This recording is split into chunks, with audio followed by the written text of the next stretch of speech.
Avez-vous déjà ressenti un pincement au cœur en voyant une personne blessée ou traversant une période difficile?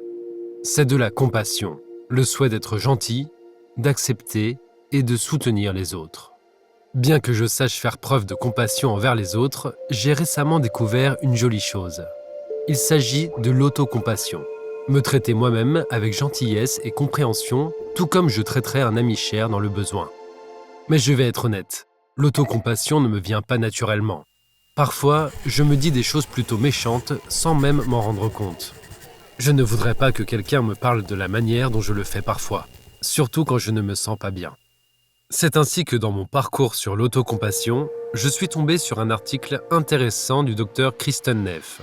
Elle parle de 3 composantes importantes: la pleine conscience, la bienveillance et la reconnaissance de notre humanité commune. Voyons cela plus en détail.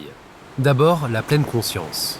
Il s'agit de prêter attention à ce que je ressens, que ce soit de la tristesse, de la frustration ou une autre émotion difficile, sans me juger. C'est comme prendre du recul, nommer ce que je ressens et réaliser que les sentiments vont et viennent, et que ce n'est pas grave. Dans une période difficile, il faut savoir faire preuve de bienveillance pour soi-même. Au lieu d'être dur avec moi-même quand je me trompe, j'apprends à être doux et à me soutenir, comme je le ferais avec un ami qui traverse une période difficile.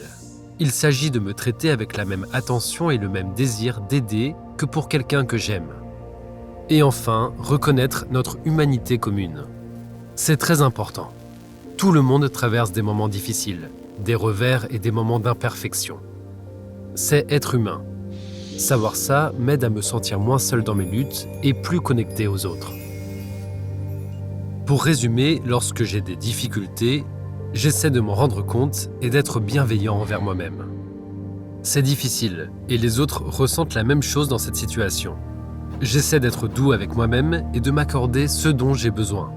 Quand vous êtes confronté à un échec ou que vous allez mal, pourquoi pas une petite dose d'autocompassion? Croyez-moi, vous le méritez. Si vous souhaitez en savoir plus sur l'autocompassion, consultez les liens ci-dessous.